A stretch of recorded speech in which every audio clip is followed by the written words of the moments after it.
अडानी के भ्रष्टाचार को उजागर करने की सजा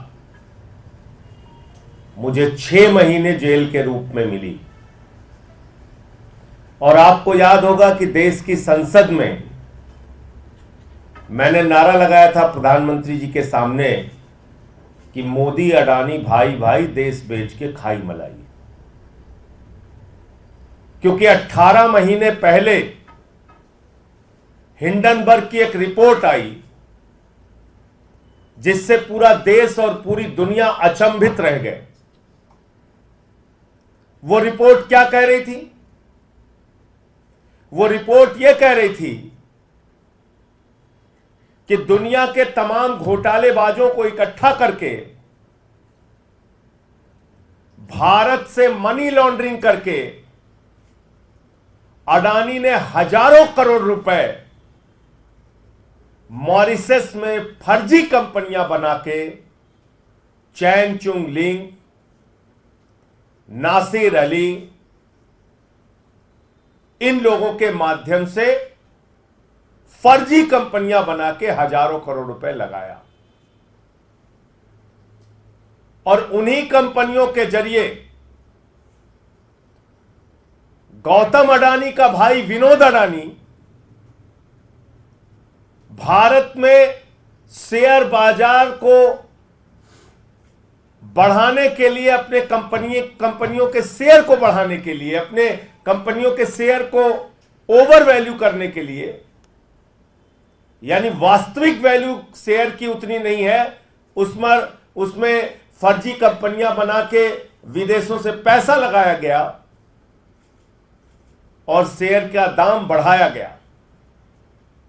वास्तविक दाम शेयर का उतना नहीं है, लेकिन बाहर से फर्जी कंपनियां बना के विनोद अडानी के माध्यम से हजारों करोड़ रुपए हिंदुस्तान में अडानी की कंपनी में लगाया गया, उसके शेयर का दाम बढ़ाया गया। और जब हिंदुस्तान के छोटे निवेशक, आम आदमी, मिडिल क्लास के लोग उस शेयर को बढ़े दामों पे खरीदते हैं तो कुछ दिन बाद वो शेयर की वैल्यू जब घटती है तो उनका पैसा डूब जाता है। और याद रखिएगा, न्यू पेंशन स्कीम, देश के लाखों कर्मचारियों की पेंशन, एनपीएस, उसका पैसा भी शेयर मार्केट में लगता है। एलआईसी का पैसा भी शेयर मार्केट में लगता है। और अगर वहां यह घपला और घोटाला हो रहा है तो अडानी का पैसा नहीं डूब रहा है, इस देश के आम आदमी का पैसा डूब रहा है। यह सरल भाषा में हमें समझना चाहिए। यह अडानी का पैसा नहीं डूब रहा है, उसने तो भ्रष्टाचार कर रखा है। यह देश के लाखों करोड़ों लोगों का गाढ़ी कमाई का पैसा जो शेयर बाजार में वो लोग लगाते हैं, वो पैसा डूब रहा है। और कितना डूबा आप कल्पना कर सकते हैं? अगर मैं इस प्रेस कॉन्फ्रेंस में कहूं तो जीरो लगाते लगाते आप थक जाएंगे। जब हिंडनबर्ग की रिपोर्ट का खुलासा हुआ तो 8,50,000 करोड़ रुपए हिंदुस्तान के लोगों के डूब गए शेयर मार्केट में। 8,50,000 करोड़ रुपए। मैंने तब मांग की थी बहुत जोर शोर से कि जेपीसी बनाओ, जेपीसी बनाओ, पूरे मामले की जांच कराओ, सच्चाई तक जाओ। इस देश के लोगों का पैसा डूब रहा है। अडानी ने फर्जी कंपनियां विदेशों में बना के अपनी कंपनियों के शेयर बढ़ाए हैं, उसके दाम बढ़ाए हैं, पैसा गलत ढंग से लगाया गया। खुलेआम ये मनी लॉन्ड्रिंग का मामला है, भ्रष्टाचार का मामला है। एक आवाज नहीं सुनी गई मेरी। मोदी जी ने क्या किया? मोदी जी ने कहा इसको पकड़ के जेल में डालो। उठा के मुझे जेल में डाल दिया गया। 6 महीने में जेल में रहा।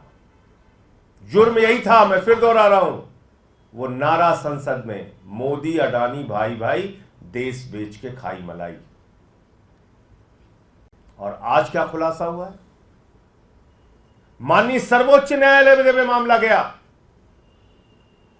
माननीय सर्वोच्च न्यायालय ने कहा इस पूरे प्रकरण की जांच सेबी करेगा।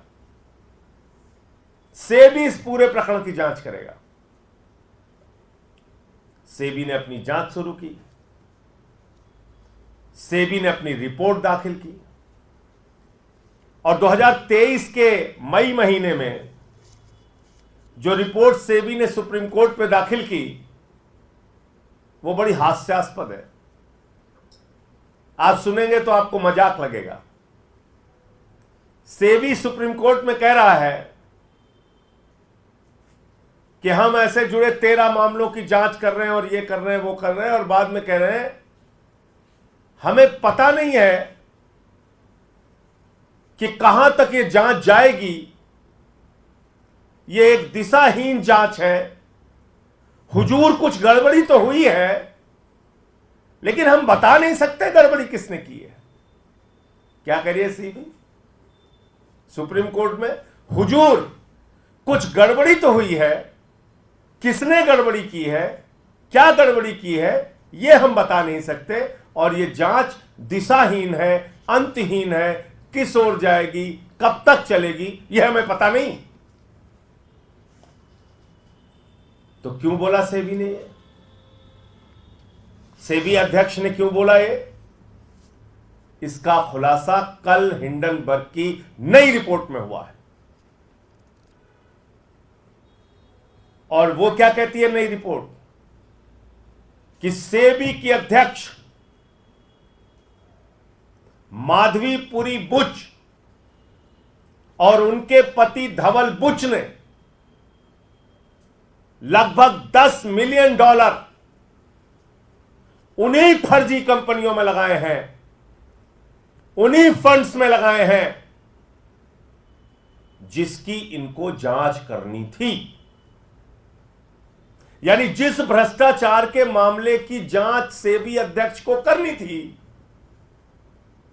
वहीं पर इनका पैसा लगा हुआ है, वहीं पे इनका इन्वेस्टमेंट हुआ है लगभग $10 मिलियन। और ये एक विसिल ब्लोअर के माध्यम से इस बात का खुलासा हुआ। आप मुझे बताइए,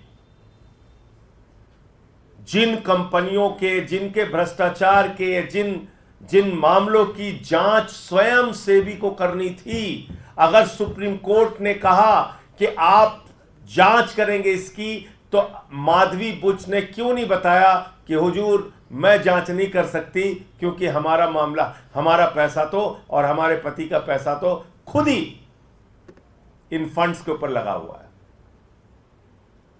जिसको विनोद अडानी मैनेज करता है, जिसके जरिए हिंदुस्तान के आम आदमी को लूटा जाता है, जिसके जरिए हिंदुस्तान के आम लोगों का लाखों करोड़ रुपए का उनको चूना लगाया जाता है। फिर मैं फिर दोहरा दूं, 8,50,000 करोड़ रुपए शेयर बाजार में 18 महीने पहले इस देश की जनता के डूबे थे, भूलिएगा नहीं। और तब मैंने चिल्ला चिल्ला के कहा था कि यह बहुत बड़ा भ्रष्टाचार है, जेपीसी से इसकी जांच कराओ। और तब मेरी एक नहीं सुनी गई, बल्कि उल्टा मोदी जी ने उठा के हमको जेल में भेज दिया।